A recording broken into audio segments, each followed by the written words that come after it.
నీతి సూర్యుని కొలుతుము, దీన మనసును కలిగి దేవుని దివ్య సేవను చేతుము.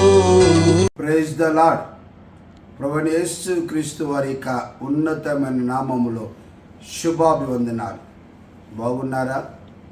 ఈ దినాల్లో చాలామంది వైరల్ ఫీవర్స్తో, టైఫాయిడ్ జ్వరాలతో, చాలా బలహీనతలతో ఉన్నారు. కారణము వాతావరణం యొక్క మార్పిడి. అంతేకాదు, భయంకరమైన వార్తలు మనం వింటున్నాం. కల్కటాలో ఒక డాక్టర్ విషయంలో జరిగిన కలవరము, ఛత్తీస్గఢ్లో ఒక నర్స్ విషయంలో కలిగిన కలవరము, కేరళ వయనాడులో జరిగిన ప్రకృతి వైపరీత్యాలు, మరొక ప్రక్క ఇజ్రాయెల్, మరి సిరియా, లేక టర్కీ, ఇరాన్, లెబానాన్, జార్డాన్, ఈజిప్ట్ వారి మధ్య రగులుతున్నటువంటి యుద్ధ వాతావరణం, రష్యా యుక్రెయిన్ మధ్య వాతావరణం, ఈ పరిస్థితులన్నిటిని బట్టి అందరి హృదయాలు కలవరముతో ఉండి యుగాంతమా యుగాంతమా అన్న ప్రశ్న వస్తుంది. కానీ అపోస్తలుడైన పౌలు గారి యొక్క భారము, ఆయన తాను రాసిన ఎఫెసీ పత్రికలో 3వ అధ్యాయము 14 నుంచి 19 వరకు, ఏ తండ్రిని బట్టి మనము కట్టబడి ఉన్నామో ఆ పరలోకపు తండ్రి కుటుంబం దేవుని మాట మీద నిలవబడి తుఫానులైనా, సుడిగుండాలైనా, కెరటాలైనా సరే ఆ కుటుంబంలో యేసు ఉన్నారు కనుక వారు చేరవలసిన గమ్యమునకు వారు చేరుతున్నారు. అటువంటి ఆ దేవుని వాక్యం విషయంలో ఈరోజు నేను ఒక కుటుంబాన్ని మీ ఎదుట పెట్టాలని ఆశపడుతున్నాను. నిజమే, వారు తమ యవ్వన కాలము నుంచి చాలా ఒడిదుడుకులు ఎదుర్కొన్నారు. సేవ కొరకు సమర్పించుకున్న కుటుంబం అనేకమైన తుఫానులు ఎదుర్కొన్నారు. అయినా వెనకడుగు వేయలేదు. ప్రభువులో వారు నిలకడగా నిలిచినారు. ఆ కుటుంబం ఎవరో కాదు, మనకి హెబ్రోన్ హౌస్ ఆఫ్ వర్షిప్ మినిస్ట్రీస్కి ఎంతో పరిచితులు, మనకెంతో సహకారంగా ఉంటున్నటువంటి దైవజనులు, ఐజిఎం ఇండియన్ గాస్పుల్ మిషన్లో సీనియర్ దైవజనులుగా ఏజెన్సీ ప్రాంతంలో అనగా శ్రీకాకుళం సైడ్ సేవ చేస్తున్న రెవరెండ్ బర్నబాస్ గారు. థ్యాంక్ యూ బర్నబాస్ గారు. మీలాంటి అనుభవజ్ఞులతో ఈరోజు మా హెబ్రోన్ పరిచర్యలో ఉన్న యవ్వనస్తులకి వారి సేవకు ఒక మాదిరిని మేము నిలబెట్టడానికి ప్రభు నన్ను వాడుకుంటున్నారు. మీ కుటుంబానికి మా యొక్క Hebron house of worship ministries తరపున అమ్మగారు మీకు కూడా చాలా వందనాలు. మరి నా యొక్క విన్నపాన్ని మన్నించి మీ విలువైన సమయాన్ని ఇచ్చినందుకు నేను దేవుని స్తుతిస్తున్నాను. నా ప్రియ దేవుని యొక్క స్నేహితులారా, ఈరోజు ఈ కుటుంబము, మరి దైవజనులు బర్నబాస్ గారి యొక్క అనుభవము, వారి యొక్క సేవా విధానము మనందరికీ ఒక మాదిరికరముగా ఉండినట్లు మనం హృదయాలను సిద్ధపరచుకుందాం. అయ్యా దైవజనులు బర్నబాస్ గారు, మీ యొక్క కుటుంబమును గురించిన వివరాలు, మరి పాప బాబు కనపడుతున్నారు, మీరున్నారు, మీ యొక్క క్వాలిఫికేషన్, లేక మీ సొంత గ్రామం, అలాగే మీ కుటుంబం యొక్క వివరాలు ఒక్కసారి తెలియచేయండి. నా పేరు స్వామిరాజు బర్నబాసు, మా విజయ నా భార్య పేరు, అలాగే నా కుమార్తె పేరు ప్రిస్కిల్ల, నా కుమారుడి పేరు అభిషేకు. Very good. దేవుడు వారిద్దరిని దేవుడు ఇచ్చున్నాను. నేను ప్రభువుని నమ్మకం ముందు తూర్పుగోదావరి జిల్లాలో గోకవరం దగ్గర రంపాయరంపాలెం అనే గ్రామంలో నేను పుట్టాను. అక్కడ నేను జీవిస్తున్న సమయంలో మా నాన్నగారు చాలా సెక్రటరీగా పనిచేస్తుండేవారు. సెక్రటరీ అంటే దేనికి? Society secretary. మంచి స్థాయిలో ఉండేవారు.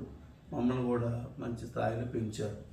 అయితే కొంతకాలానికి కొద్దిగా వ్యసనపరుడై వ్యసనాల వల్ల మా కుటుంబం అంతా పేదరికంలోకి వెళ్ళిపోయింది. తర్వాత ప్రభువుని నమ్ముకోవటానికి దేవుడు సహాయం చేసి ఒక పాస్టర్ గారి ద్వారా మా ఇంటికి రక్షణ వచ్చింది. ఆ పాస్టర్ గారి యొక్క పేరు ఏమైనా చెప్పగలరా? లజూలియా ఆమె పేరు. అక్కడ మన తూర్పుగోదావరి జిల్లా గోకవరం మీ సొంత గ్రామం. లజూలియా అని ఆమె. తర్వాత తన భర్త హెన్రీ క్రిస్తాస్ లజోలియా. లజోలియా. Very good. తన భర్త పేరు, పాస్టర్ గారి పేరు హెన్రీ క్రిస్తాస్. హెన్రీ క్రిస్తాస్ గారు. Very good. వారి ద్వారా మీరు సువార్త అందింది మాకు. మా ఇంటికి మా నాన్నగారు ప్రభు నమ్ముకున్నారు, మా అమ్మగారు కూడా ప్రభు నమ్ముకున్నారు. మా నాన్నకి ప్రభు ఒక స్వస్థత కార్యం చేశాడు. దాని ద్వారా మా ఇంటికి ప్రభు వారు ఒక పరమ వైద్యుడిగా వచ్చి మమ్మల్ని పరిచయం అయ్యారు. ఆ విధంగా మేము ప్రభుకి దగ్గరయ్యాం. అంటే మీరు మీ యొక్క చిన్నతనం నుంచి ప్రభుని ఎరిగిన వారైనా, లేక లేదు అందరి యవనస్తుల వల్ల మీరు కూడా ఒక సామాన్య యవనస్తులుగా ఉంటూ తర్వాత ప్రభుని తెలుసుకున్నారు? ఆ యొక్క రక్షణ సాక్షి, మీ యొక్క రక్షణ సాక్షి. తర్వాత నేను లారీ డ్రైవర్గా పనిచేస్తున్నాను. హెవీ వెహికల్ లారీ డ్రైవర్ గారిని. అంటే హెవీ వెహికల్ లైసెన్స్ ఉందండి? హెవీ లైసెన్స్ 84లో హెవీ లైసెన్స్ నాకు. ఓకే అండి. అలాగే 10 సంవత్సరాలు నేను మోటార్ స్పీడ్లో పనిచేశాను. దాని ద్వారా చాలా అప్పటికి రక్షణ లేదండి? రక్షణ లేదు. మరి మోటార్ ఫీల్డ్ అంటే జనరల్ గా, అంటే వేరే విధంగా అనుకోవద్దు. మోటార్ ఫీల్డ్ గురించి అందరూ అనుకుంటామంటే త్రాగుడు, ఖైని, గుటక, ఇంకా కొన్ని వ్యసనాలు ఉంటాయని అభిప్రాయం అందరికీ. అంటే మీకు ఉన్నాయని అనను. లేదు, ఉన్నాయండి. నాకు అన్ని అలవాట్లు ఉండి వెరీ గుడ్. మోటార్ ఫీల్డ్ లో ఉండవలసినవన్నీ ఉన్నాయి. Very good. దేవునికి దూరంగా ఉన్నారు. అప్పుడు ప్రభు అంటే తెలియదు అసలు. ప్రభు అంటే తెలీదు. మరి కొంతకాలానికి నాకు అనారోగ్యం వచ్చింది. ఈ మోటార్ స్పీడ్లో ఉండగా సిగరెట్లు కాల్చడం, తాగటం, అలాగే సినిమాలు, షికార్లు తిరగటం, వచ్చిన డబ్బంతా ఇంటికాడ ఇవ్వకుండా చాలా ఇస్తుండేవాడు. మంచిదండి. సో చాలా చక్కటి యవన కాలం ఎంజాయ్ చేస్తారన్నమాట అండి, మీకు ఇష్టమైన రీతిలో. అలాగే ఎంజాయ్ చేస్తున్న సమయంలో మా కుటుంబీకులు వీడి పేరు సస్తే బాగుంది అనుకునేవారు. అంతగా వేతన పెట్టేవాడిని. అంత గొప్ప వాళ్ళమాట. తల్లిదండ్రులే అంత మాట అన్నారంటే మీరు సామాన్యులు కాదండి. అలాగా వాళ్ళని టెన్షన్ పెడుతూ ఉండేవాడిని ఎక్కువ. అలాంటి సమయంలో నా తల్లి కన్నీటి ప్రార్థన చేసింది. నా తల్లి యొక్క కన్నీటి ప్రార్థన ద్వారా నేను దేవుడి దగ్గరికి రావడానికి ఒక అవకాశం. ఎలాగ వచ్చారు? ఇప్పుడు అమ్మ కన్నీటి ప్రార్థన వారు తను చేశారు, కానీ మిమ్మల్ని దేవుడు ఎలా దర్శించాడు? అంటే మా పాస్టర్ గారు మా ఇంటికాడ ప్రార్థన పెడుతూ ఉండేది. వచ్చి మా ఊర్లో ఎస్సీ క్యాస్ట్లోనే చర్చ్ ఉంది. మేము కాపుల పొలానికి చెందినవారు. అందుకు మా ఏరియాలో చర్చ్ లేదు. ఆవిడ వచ్చి మా ఇంటికాడ ప్రార్థన పెట్టేది. నేను వాడు ప్రార్థన పెడుతున్నారని సిగ్గేసి దూరంగా పారిపోతూ ఉండేవాడు. అయితే అలాంటి సమయంలో ఆమె పట్టుకుని, ఎప్పుడైనా దొరికినప్పుడు పట్టుకుని నన్ను ఎత్తి మీద చేసి ప్రార్థన చేస్తాడు. మీకు ఇష్టం లేకపోయినా ఇష్టం లేదు. ఆ సేవకురాలు నిజంగా అంటే ఆమె హృదయంలో ఉన్న భారం, ఒక ప్రక్కన అమ్మ కన్నీటి ప్రార్థన, మరొక ప్రక్క ఆ సేవకురాలు యొక్క భారం, చాలా భారంతో ప్రార్థన చేసి నాకు అప్పుడప్పుడు ప్రార్థించి 2 మాటలు చెప్తూ ఉన్నాను. నువ్వు ఎప్పటికైనా ప్రభు దగ్గరికి రావాలి, ఖచ్చితంగా నువ్వు వస్తావు అని చెప్పి దేవుని వాక్యాన్ని చెప్తూ ఉండేది. కానీ సరిగ్గా పట్టించుకునేవాడిని కాదు. ఈ మోటార్ స్పీడ్లో ఉండి చెడ్డ వాటితో తిరుగుతూ ఉండేవాడిని. ఒకసారి పట్టించుకోకపోయినండి, మీలో పరిశుద్ధాత్మ దేవుడు ఉన్నాడు కాబట్టి అమ్మ కన్నీటి ప్రార్థన చూశారు. సేవకురాల యొక్క మాటలు ఇష్టం లేకపోయినా మీకు తల వచ్చేసి, అంటే అది ఏమిటంటే ఇంటర్నల్ గా పరిశుద్ధాత్మ దేవుడు మీలో కార్యం చేస్తున్నారండి. అదే చాలా సంతోషం. అది ఎప్పుడు ఆమెను మాట్లాడలేదు. Very good. దానివల్ల అమ్మ కన్నీటి ప్రార్థన వల్ల పాస్టమ్మ గారి యొక్క ప్రోత్సాహం వల్ల అలా ఉంటూ ఉండగా నాకు అనారోగ్యం వచ్చింది. నోటి నిండా. వయసు అంతే అప్పటికి నాకు 18 సంవత్సరాలు, 18-20 సంవత్సరాలు. ఆ తర్వాత అనారోగ్యం వచ్చింది. నోటంలో బ్లడ్ వస్తుంది, దగ్గుతూ ఉంటే బ్లడ్ పడుతుంది. ఆ రోజుని నేను నాకు తెలిసి దేవుళ్ళందరినీ కూడా మొక్కేశాను. ఎవరు నాకు అప్పుడు భయం వేసిందండి, ప్రాణభయం చనిపోతానేమో అని భయం వేసింది. అలాంటి సమయంలో దేవతలు అందరినీ మొక్కాను, కానీ ఎవరు నాకు రెస్పాన్స్. అప్పుడు పాస్టర్ గారు చెప్పిన మాటలు నాకు మరలా జ్ఞాపకం వచ్చి మరి నేను ఈ మరణ సమయంలో ఆమె నా కొరకు ప్రార్థన చేస్తే, నా తల్లి కూడా కన్నీటితో ప్రార్థన చేస్తుంది కదా, ఒకసారి నేను కూడా ప్రార్థన చేసి ఆ చూసాను. అమ్మ పేరు ఏంటండి? పాపే అమ్మ. ఓకే. అయితే ఆ టైంలో నేను కూడా ప్రార్థన చేస్తే ఏవో ప్రభు రక్షిస్తాడేమో అని చెప్పి తలంపు వచ్చి నాకు తెలియని కొన్ని మాటలు మాట్లాడుతూ పరిశుద్ధాత్మ దేవుడు వర్కౌట్ చేస్తున్నారన్నమాట. ప్రభువా నేను ఇలాంటి బలహీనతలో ఉన్నాను, నువ్వు నిజమైన దేవుడు అని చెప్తున్నారు వీళ్ళందరూ, నా కొరకు కూడా ప్రార్థన చేస్తున్నారు. మరి నువ్వు నిజమైన దేవుడు అయితే ఈ రాత్రి నన్ను స్వస్థపరచు, నన్ను బాగు చేయని చెప్పి ఏదో తెలియని మాట్లాడుతూ ఏడ్చాను. నేను బాగా ఏడిస్తే ఆ రాత్రి అద్భుతమైన రీతిలో దేవుడు దర్శించాడు. దేవునికి స్తోత్రం. దర్శించి ఆ రోగాన్ని నుండి విడిపించాడు. హల్లెలూయా. స్వస్థత అయింది నాకు. దాని ద్వారా యేసు ప్రభు నిజమైన దేవుడు అని నమ్ముకున్నాను. మన ప్రభు ప్రార్థన ఆలకించే దేవుడు, ప్రార్థనకి విజయం ఇచ్చే దేవుడు, మిమ్మల్ని స్వస్థపరచే దేవుడు. వీటన్నిటిని బట్టి ఆ రాత్రే యేసుక్రీస్తుని మీ సొంత రక్షకునిగా మీరు అంగీకరించిన, మీ ప్రభువుగా మీరు అంగీకరించారు. ప్రభువుని అంగీకరించాను, కానీ ఇంకా మా స్పీడ్లో ఉన్నాను. అప్పుడు దేవుడి దగ్గరికి వెళ్ళడానికి అవకాశం ఉంటుంది కదా, 15 రోజులు డ్యూటీ, 15 రోజులు సెలవు వచ్చేలాగా నేను చూసుకున్నాను. చూసుకుని 15 రోజులు డ్యూటీ చేస్తుండేవాడిని. 15 రోజులు చర్చికి పాస్టర్ గారి దగ్గరికి వెళ్తున్నాను. మా ఊళ్ళో పాస్టర్ గారిని వేశారు స్థానికంగా. ఆయన యవనస్తులు భార్యాభర్తలు ఇద్దరు సేవకు వచ్చారు. ఆయన పేరు ఐని ప్రసన్న కుమార్ అని దైవజనుడు, తన భార్య వచ్చి మా కొరకు ప్రార్థన చేస్తారు. ఆయన వేశారు అక్కడ మా ఊరు. ప్రార్థన చేస్తూ నన్ను నడిపిస్తూ ఉండేవాడు. అయితే నేను ఆర్ఆర్కే మూర్తి గారు రేడియో వాక్యాన్ని వినవాడిని. ఆ దినాల్లో ప్రతిరోజు ఆర్ఆర్కే మూర్తి గారి వాక్యం వచ్చేది. నిజంగా నేను కూడా చాలా సార్లు ఆయన వాక్యం రేడియోలో విన్నామని. ఒక మెట్ట మీద కూర్చుని ఆయన వాక్యం వింటుండగా దేవునితో సహవాసం చేయాలని దైవజనుడు చాలా ప్రోత్సాహంగా మాట్లాడాడు. దేవుడు నీతో మాట్లాడే దేవుడు అయినా నిన్ను దర్శిస్తాడంటే ఏదో దేవుడు మనకి ఒక మనిషి వచ్చి కనపడతాడు అన్న ఫీలింగ్తో నేను మధ్యాహ్నం మెట్ట మీద కూర్చొని ప్రార్థన చేశాను. మీ సొంత గ్రామంలో? మా సొంత గ్రామంలో కాదు, నా డ్యూటీలో ఉన్నప్పుడు. ప్రార్థన చేస్తే దేవుడు నాతోటి ఒక స్వరం ద్వారా, అంటే నా మనస్సులో ఒక స్వరం ద్వారా, నేను సేవకు పిలుచుకుంటున్నాను, వెరీ గుడ్, చాలా సంతోషం అని పిలిచాడు. పిలిస్తే నాకు అర్థం అవ్వలేదు ఆ మాటలు అసలు. తర్వాత ప్రార్థన చేసుకుని ముగించుకున్నాను. తర్వాత దైవజనుడి ద్వారా కొద్దిగా ఇంకా సిడాలవాట్లు ఉండి నాకు పోలేదు. అప్పుడు దైవజనుడు ఏం చెప్పాడంటే, దేవుడు నిన్ను పిలుస్తున్నాడు కాబట్టి ఒక 40 రోజుల ఉపవాసం ఉండి ప్రార్థన చేయి, నువ్వు డ్యూటీ సెలవు పెట్టాడు అని. ఆయన కూడా నాతో పాటు ప్రార్థనలో గడిపోడు. ఒక పూట భోజనం చేసి ఏదో కొంత త్రాగి అలాగే ఉంటూ 40 రోజులు ఉపవాసం ఉన్నాను. ఉపవాస ప్రార్థనలో ఉండగా నాలో నుండి కొన్ని జంతువులు వెళ్ళిపోతున్నట్టు దేవుడు దర్శనం. అంటే ఒక దుర్వ్యసనాలన్నీ, జంతువు లాంటి స్వభావం కలిగిన లక్షణాలు బయటకు వెళ్ళిపోతున్నాయి. తర్వాత నాకు రవి హృదయం అనే పుస్తకం చదివాను. అవునండి, అవును. నాకు చిన్నప్పుడు అందులో రవి నేను కూడా చూసామని. అందులో జంతువులు ఉన్నాయండి. ఆ జంతువులన్నీ నాలోంచి వెళ్ళిపోతున్నట్టు అనిపించింది నాకు. ఇప్పుడు ఆ బుక్ ఎక్కడ కనపడలేదండి. నిజంగా ఆ దినాల్లో ఆ పుస్తకం చాలా విలువైంది. ఇలా చిన్న హృదయ బొమ్మ వేసేవారు, లోపల జంతువులు, నెమలి, కప్ప, ఇంకా పాము, ఇటువంటివన్నీ ఉండేవన్నీ. తర్వాత సిలువ బయట ఉండేదని. ఆ విధంగా దేవుడు నన్ను దర్శించి నాలో ఉన్న చెడాల వ్యసనాలన్నీ బయటకు పోయి దేవునికి స్తోత్రం. దేవుడు నాకు ఎప్పుడైతే నాలో ప్రవేశించాడు, సిలువ యేసయ్య మీలోనికి వచ్చారు, ఇవన్నీ కూడా బయటికి తొలగిపోయి, ఇది మీ రక్షణ అనుభవం. తాగుతుంటే అప్పుడు తాగువాడు కదా, ఇప్పుడు తాగినవాడు పక్కన నిలబడితే ఆ వాసన కూడా పడేది కాదు. అలా చేశాను దేవునికి స్తోత్రం. కలుసుకోండి, పెట్లు కొనుక్కుండేవాడిని.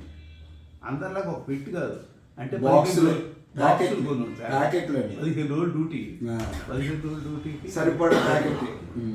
ఆ విధంగా ఇప్పుడు సిగరెట్ కాల్చిన పొగ పడకుండా దేవుడు అద్భుతమైన. అవునండి, అప్పుడేమో హృదయం అంతా జంతువులు, ఇప్పుడు హృదయం అంతా యేసయ్య. పడదు. చాలా సంతోషం. మరి అమ్మగారి విషయంలో ఒక ప్రశ్న వేస్తాను. అమ్మ, మీరు మరి దైవజనులకి ఒక భాగస్వామిగా మీరు ప్రవేశించారు కదా, మరి మీ యొక్క అనుభవం, మీ రక్షణ గురించి ఒక మాట చెప్పండి. మీరు ఎలాగ రక్షణ పొందుకున్నారు? నా రక్షణ సాక్ష్యం అంటే అండి, మా ఆడపడుచు గారు పాప అండి. మీది ఏ గ్రామం అండి? మాది గోకవరం అండి. అక్కడే ఆ తూర్పుగోదావరి జిల్లా. గోదావరి జిల్లా గోకవరం 3 అండి. కిలోమీటర్లు. బన్వాస్ గారు మేనత్త కొడుకండి. అయితే అండి మేనత్త కొడుకంటే బావగారే. బావండి. Very good. బావకు మరదళ్ళని. అయితే అండి మా ఆడపడుచు గారు పాపకి కాళ్ళు 2 అవుకండి, నడవలేదండి. అలాంటి పరిస్థితిలో ఆ పాపకి ఆ పాప మొత్తం ఫ్యామిలీ అంతా వాళ్ళు దేవుని నమ్ముకున్నారండి. నేను ఆ ఇంటికి ఒక అన్యురాలిగా ప్రవేశించాను. వీళ్ళు ప్రార్థన చేసి నన్ను కూడా ప్రార్థన చేయమనేవారు, కానీ నాకు అంత అంగీకారంగా ఉండేది కదండి. ఏంటి ప్రార్థన అంటున్నారు, ఏంటి ఏసై అంటున్నారు అనేసి నేను నిర్లక్ష్యంగా ఉండేదాన్ని. వాళ్ళు చెప్తూ ఉండేవారు, వాళ్ళ వంతు చెప్తూ ఉండేవారు, దేవుని నమ్ముకుంటే పరలోకం వెళ్తావు, నరకం తప్పించుకుంటామని చెప్తూ ఉండేవారు. కానీ నేను అంగీకరించేదాన్ని. ఒకనాడు వివాహం అన్ని వివాహం అంతే తప్ప క్రైస్తవు కాదు. ఓకే అండి, ఓకే అండి. అయితే అండి అప్పుడు ఆ పాప ఏం చేస్తుందంటే అండి, యవనస్తురాలు ఇంట్లో మోకరించి ప్రార్థన చేసుకుంటుంది. తండ్రి, నా అందం కలిగినటువంటి ఏ లోపాలు లేనటువంటి అమ్మాయికి మంచిగా వివాహాలు జరుగుతున్నాయి. మరి నాకు ఈ లోపం ఉంది, నాకు వివాహం జరగడం కష్టం. నీవే నా తండ్రివి, నీవే నాకు వివాహం జరిగించు, అన్యజనులు ఆశ్చర్యపడే రీతిలో నాకు వివాహం జరిగించిన ఆయన ఆ అమ్మాయి ప్రార్థన చేసుకుంటుంది. ఆ అమ్మాయి ఏడుస్తూ లోపల ప్రార్థన చేస్తుంటే బయట కూర్చొని నా ఒళ్ళు పులకరించిందండి. ఏటి ఒక మనిషితో మాట్లాడినట్లుగా, ఒక మనిషితో మాట్లాడినట్లుగా, ఒక తల్లి తండ్రితో మాట్లాడినట్లుగా ఆమె అలా మాట్లాడుతుంది. నిజంగా ఈ అమ్మాయి ప్రార్థన చేసిన దేవుడు నిజమైన దేవుడు అయితే ఈ అమ్మాయి జీవితంలో మ్యారేజ్ అవ్వదు. నిజంగా మ్యారేజ్ అయిందంటే యేసుక్రీస్తు నిజమైన దేవుడని నేను నమ్ముతాను. నాకు ఆ యొక్క నమ్మకం కలగాలి అనేసి నా మనసులో బయట ఉండి నా మనసులో నేను అనుకుంటున్నాను. అయితే కొంతకాలం గడిచేసరికి ఆ అమ్మాయి ప్రార్థన చేసిన ఒక 5-6 నెలలకండి మంచి సంబంధం అండి. ఒక మంచి అబ్బాయి ఇచ్చాడు. ఒక అమ్మాయి ఏ పని చేయలేదంటే అన్నిటికీ ఇష్టపడే అబ్బాయి మ్యారేజ్ చేసుకున్నాడు. ఆమె ప్రార్థన దేవుడు ఆలకించడమే కాదు, మీ హృదయాన్ని దేవుడు తెరిచాడు కదండి. నిజంగా చాలా మంది జీవితాలలో ఇదే జరుగుతుందండి. నిజమైన ప్రభు ఎవరు అని అన్వేషించి అది తెలుసుకొని ప్రభునందు విశ్వసించడం వలన వాళ్ళు స్థిరమైన విశ్వాసం కలిగి ఉంటున్నారు. ఏదో మేలుల కొరకు కాదు, లేక ఏదో దీవుల కొరకు కాదు. ఛాలెంజింగ్, నీవు నిజమైన రక్షకుడు అయితే ఆ ఛాలెంజింగ్ బట్టి స్థిరమైనటువంటి విశ్వాస జీవితము కలిగి. చాలా సంతోషం అమ్మగారు. మరి ఈ సమయంలో తూర్పుగోదావరి జిల్లాలో పుట్టారు, అక్కడ ఉండగా రక్షణ పొందారు, అక్కడున్న సేవకుల ద్వారా మీరు బలపరచబడ్డారు. మరి అటువంటి మీరు అక్కడ పార్వతీపురం లేక మన్యము ప్రాంతం, ఏజెన్సీ ప్రాంతాలు, అక్కడికి సేవకి ఎలాగ వెళ్ళారండి? ఎందుకు వెళ్ళారు? అంటే ఎప్పుడైతే మేము ప్రభువుని నమ్ముకున్న తర్వాత మా దేవుడు కొన్ని స్టెప్పుల లాగా మమ్మల్ని మా ఊరి నుంచి మళ్ళీ మా ఆత్మీయ తల్లి దగ్గరికి తీసుకుని వెళ్ళాను. నేను అసలు డ్రైవింగ్ చేయకూడదు, నేను బయట ఉద్యోగం చేయకూడదు అని నిర్ణయించుకున్నాను. నా సర్టిఫికెట్లు 9th క్లాస్ అనుకున్నాను. సర్టిఫికెట్ ఈ 84లో ఈవీ లైసెన్స్ చింపేసి తగలబెట్టేశారు. లైసెన్స్ కూడా. ఎందుకంటే మా పాస్టర్ గారు, ఆ అమ్మగారు అల్లుడు ఒక ప్రసంగం ఇచ్చాడు. ఒక కోటేశ్వరి కొడుకు వెళ్ళి చదువుకుని ఎవ్వరూ చేయనంత పెద్ద ఉద్యోగం చేయాలి, మంచి పేరు సంపాదించాలి నేను అని ఒక ఆశతో చిన్నప్పటి నుంచి బాగా చదువుకుని ఇతర దేశాలు వెళ్ళి గోల్డ్ మెడల్స్ సంపాదించుకుని తిరిగి వస్తున్న సమయంలో వాళ్ళలో ఉండగా దేవుడు అతనితో మాట్లాడాడు. ఒక్క మాట మాట్లాడాడు, నువ్వు నా కుమారుడా, నువ్వు నా సేవకురా. ఒక్క మాట మాట్లాడితే చిన్నప్పటి నుంచి ఎంతో కష్టపడి చదువుకుని గోల్డ్ మెడల్ సంపాదించిన ఆ వ్యక్తి అవన్నీ కూడా సముద్రంలో పారేశాడు. Very good. అది నిజమైన సమర్పణ. సముద్రంలో పారేసి దేవుని సేవకి వెళ్ళిపోయాడు. అని మా జార్జ్ బో గారని ఆయన వాక్యం చెప్తున్నారు. వాక్యం చెప్తుంటే పరిశుద్ధాత్మ దేవుడు నన్ను తాకి నాకున్న సర్టిఫికెట్, నాకున్న లైసెన్సు ఇవన్నీ తగలబెట్టి నేను దేవుని సేవకు వెళ్తాను.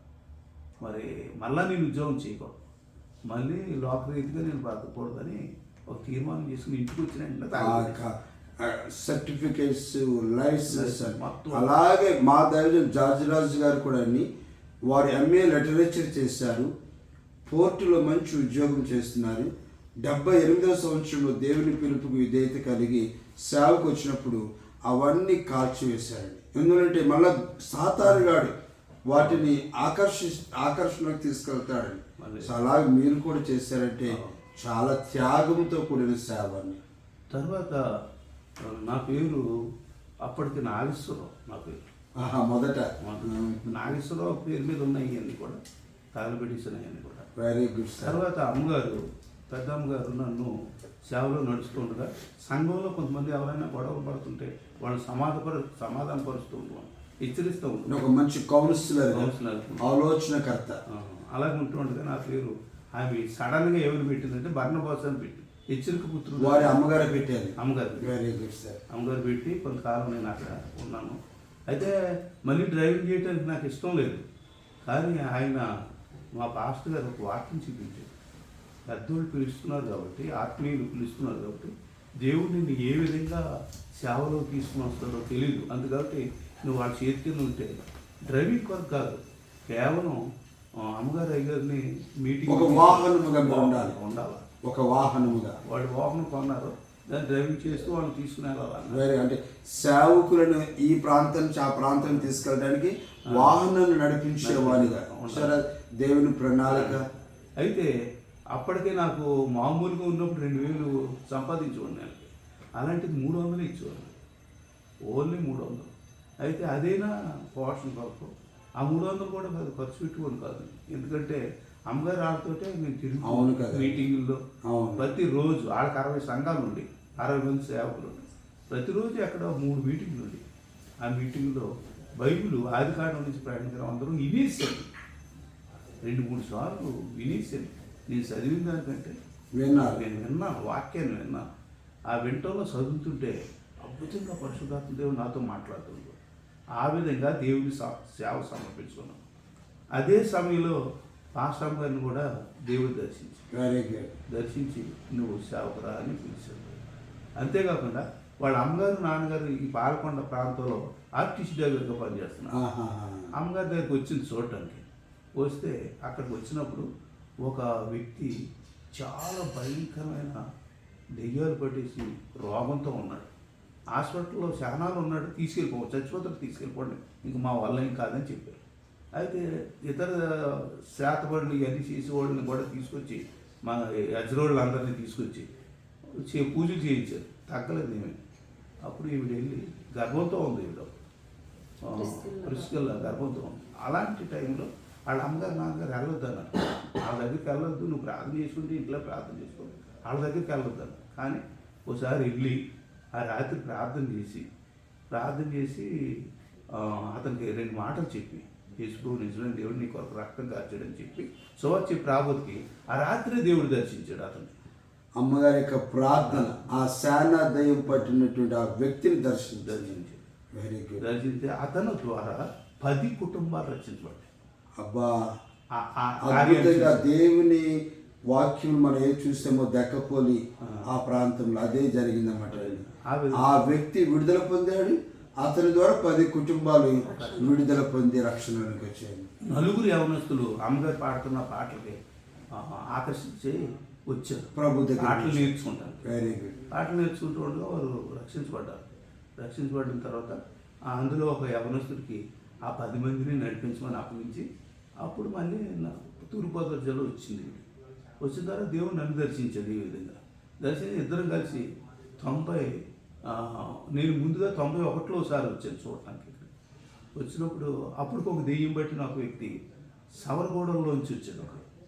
అతను ప్రార్థన చేసినప్పుడు, అమ్మగారు ప్రార్థన చేసినప్పుడు నేను కూడా ఉన్నాను అక్కడ. ప్రార్థన చేసినప్పుడు అతను ఆ దెయ్యం నుండి విడుదల పొందాడు. Very good. అతను తీసుకుని మరొక అద్భుతం అతను ఎప్పుడైతే విడుదల పొందాడో సవర జాతి ప్రజల దగ్గరికి ఈ అమ్మగారిని సబర జాతి అంటే కొండ ప్రజలు కొండ ప్రజలు. అది ట్రైబల్ ట్రైబల్ కొండలో అసలు వాళ్ళకి మూఢనమ్మకాలు ఎక్కువ, దయ్యాల ప్రభావం ఎక్కువ ఉంటుందని, అటువంటి వాళ్ళు రక్షణ పొందారంటే ప్రార్థన ద్వారా అది దేవుని యొక్క కార్యం నడవాలి. ఆ విధంగా ఉన్నప్పుడు అమ్మగారిని పిలిచాడు వాళ్ళు ఇంటికాడ ప్రార్థన పెట్టిన ఆ బాబు పిలిస్తే వెళ్ళటానికి దారి లేదు, కొండల నుంచి ఇలాగ నడుస్తూ వెళ్ళు. అలాంటి టైంలో అమ్మగారు వస్తున్నారని ఒక 10 మందిని కూలీని పెట్టి దారి ఏర్పాటు చేసి అబ్బా ఒక కలెక్టర్ ఎంత వస్తున్నాడు, అద్భుతం అనేది. అతనికి జరిగిన కార్యాన్ని బట్టి అలా చేశాడు అతను. చేస్తే అప్పుడు ఈ రచించబడిన కుర్రోళ్ళు ఉన్నారు కదా, ఆమె తీసుకుని వెళ్ళింది అమ్మగారు, అక్కడ ప్రార్థన పెట్టింది. పెట్టిన తర్వాత వాళ్ళు ఇంటి వాళ్ళు అందరూ రచించబడ్డారు. మరి ఆ గ్రామం పేరేంటండి? ఆ గ్రామం గొడ్డు మీద కూడా ఇక్కడ మన పార్వతీపురం మండలం అని ఆడకొండ సీతంపేట కూడా ఏజెన్సీ. అవునండి. సీతంపేట మండలంలో గుడ్డు మీద కూడా అని ఒక ప్రాంతం అనమాట అతనిది. అక్కడ ఎప్పుడైతే అలా జరిగిందో తర్వాత మేము తీర్మానం చేసుకుని ఈ ప్రాంతానికి వచ్చేటప్పుడు అప్పటికే ఇక్కడ మొట్టమొదట రక్షించబడిన కాడ సంఘం స్టార్ట్ అయింది. Very good sir. సంఘం స్టార్ట్ అయింది. సంఘం స్టార్ట్ అయిన తర్వాత అమ్మగారు వచ్చేసింది ఒకసారి, వచ్చి పెద్ద అయ్యగారిని తీసుకొచ్చి ఇక్కడ బాప్తిసాలు ఇప్పించారు. Very good. తర్వాత దేవుడు గట్టిగా మా ఇద్దరిని కూడా మీరు ఆ సంఘం దగ్గరికి వెళ్ళాలి మీరు అని దేవుడు ప్రేరేపించారు. దేవుని యొక్క పిలుపు మీరు ఈ ప్రాంతానికి కావాలి. ప్రభువుల రక్షణ పొందటానికి సేవకురాల యొక్క ప్రార్థన, తల్లి గారి యొక్క కన్నీటి ప్రార్థన, ప్రభు యొక్క స్వరం మీకు వచ్చిందండి. ఆ రోజు డ్యూటీకి వెళుతూ ప్రార్థించుకున్నప్పుడు తర్వాత 40 దినాలు ఉపవాస ప్రార్థన. అలాగే ఆ ప్రాంతం నుంచి ఇటు మన్ని ప్రాంతానికి రావటంలో కూడా దేవుని యొక్క పిలుపు, దేవుని యొక్క సంకల్పం. చాలా సంతోషం అండి పాస్టర్ గారు. మరి ఒక చిన్న మాట, ఎందుకంటే ఎంతోమంది సేవకులు చూస్తున్నారు మీ యొక్క సాక్ష్యం గురించి. ఇనీషియల్ స్టేజ్లో అంటే సేవకు వచ్చిన అప్పుడు మీరు యవనస్తులే, కొత్తగా పెళ్ళయింది, పాప ప్రెగ్నెన్సీలో ఉన్నారు. అటువంటిప్పుడు ఏమైనా భయంకరమైన శోధనలు కానీ ఆటంకాలు కానీ, అంటే కొండ ప్రాంతాలు కదండి, ఖచ్చితంగా న్యాచురల్గా చాలా సమస్యలు, అటువంటి ఏమైనా ఎదుర్కొన్నారా? ఒక ఎగ్జాంపుల్ చెప్పండి. ఆ భయంకరమైన శోధన నుంచి ఎలా బయటకు వచ్చారో కూడా చెప్పండి. అప్పటికే మేము ఇక్కడికి రాబోతుకి పాప పుట్టేసింది. పాప పుట్టిన తర్వాత మేము పూర్తిగా ఫ్యామిలీతో వచ్చాము. అంతకుముందే సంవత్సరం ముందు సంఘం స్టార్ట్ అయింది ఇక్కడ.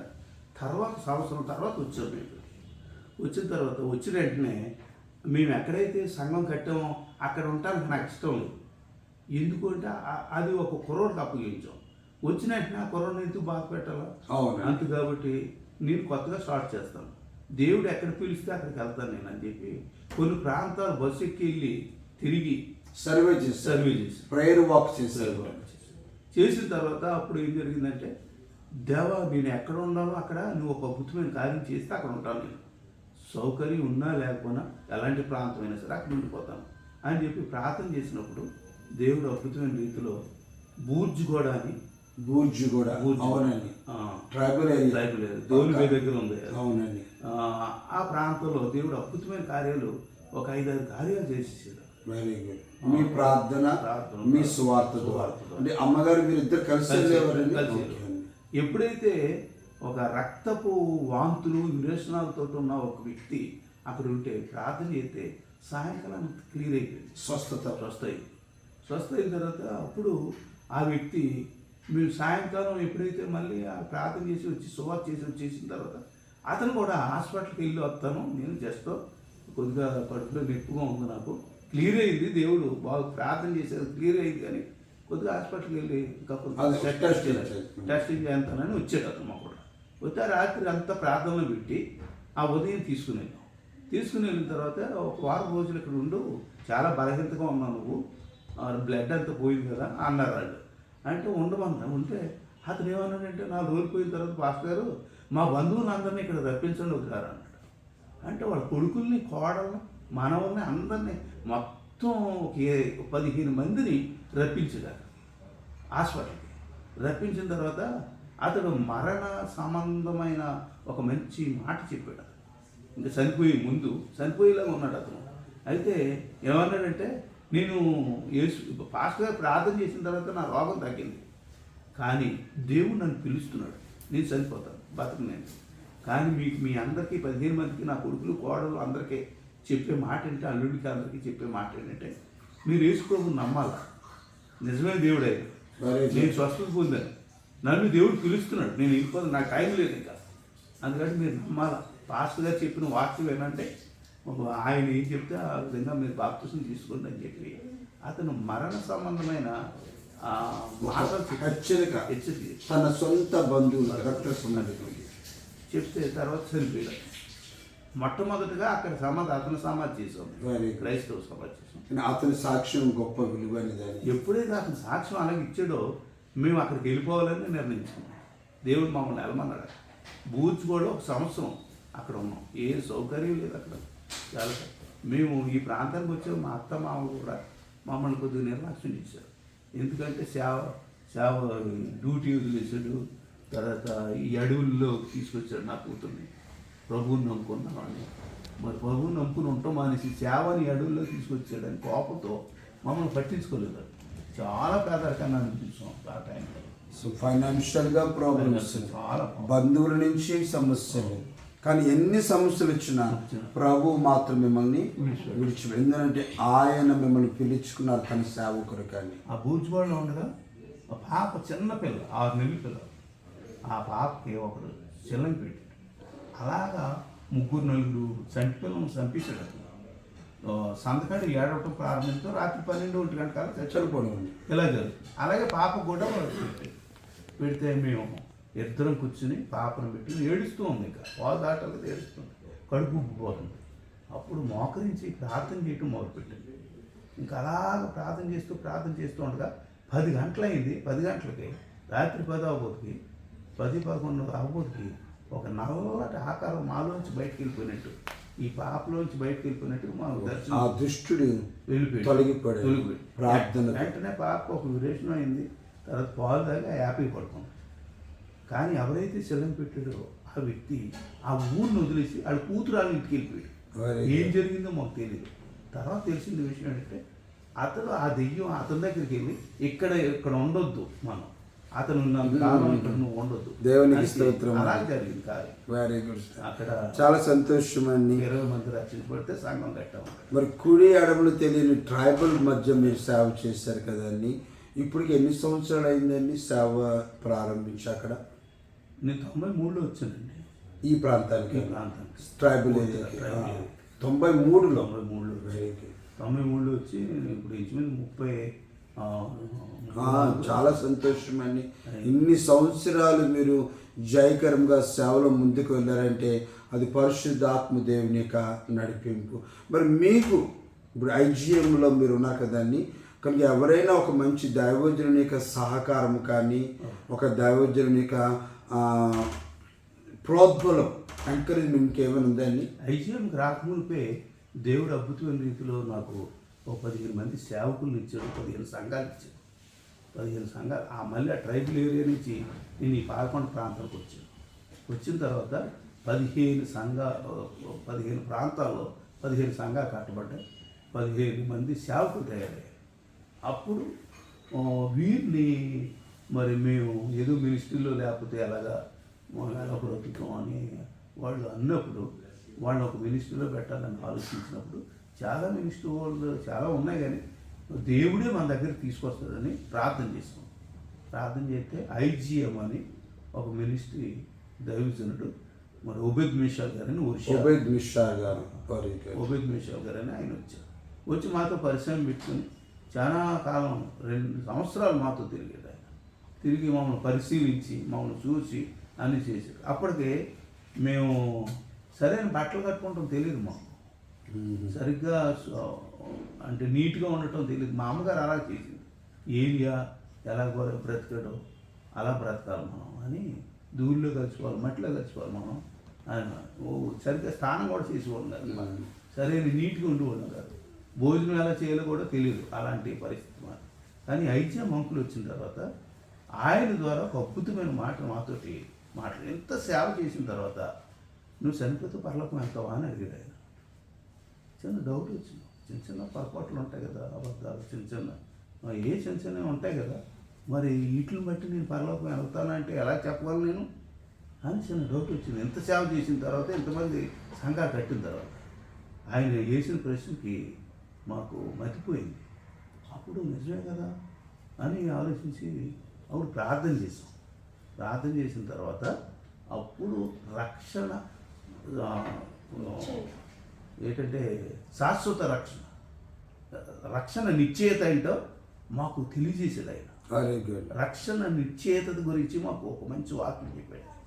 అప్పటి నుంచి ఈ రోజు చనిపోతే పరలోకానికి గ్యారంటీ వెళ్తామని మాకు నిశ్చయత అష్యూరెన్స్ గ్యారంటీ కలిగింది. అప్పటి నుంచి ఆయనతోటి చాలా విషయాలు నేర్చుకున్నాం. Very good, భోజనం చేయటం కూడా నేర్చుకున్నాం. ఎలాగంటే ఒక్క మెతుకు కూడా వదిలేకుండా మనం భోజనం చేయాలని నేర్చుకున్నాం. నీట్గా ఉండాలా. సేవకుడు అవసరమైతే ఒక కలెక్టర్కి నువ్వు వాక్యం చెప్పాలంటే, ఒక ఎంఆర్ఓకి వాక్యం చెప్పాలంటే, ఇప్పుడు నువ్వు ఉన్న అవతారంలో అయితే నేను దగ్గరికి రానివ్వరాడు. అందుకు నీట్గా ఉండాలి అని చెప్పి నీట్నెస్ కూడా నేర్పించారు. సేవకుడికి జెంటిల్గా ఉండాలి, క్లీన్ డ్రెస్సింగ్ ఉండాలి, చదువు లేకపోయినా చదువుకున్న వానిగా ఉండి దేవుని చేత అనేక మందికి వాక్యం బోధించాలని, అందుకు తగినట్టుగా ఉండాలి. దేవునికి వందనాలన్నీ అయ్యా. మరి ఈ అంత్యకాల దినములలో మనం ఉన్నాం. ఎక్కడ చూసినా అబద్ధ బోధలు, అబద్ధ ప్రవక్తలని, ఎక్కడ చూసిన దుర్దినములు. ఇటువంటి ఈ దినాల్లో మీరు మీకు అప్పగించిన సంఘాల పట్ల ఎటువంటి భారం మీరు కలిగి ఉన్నారు?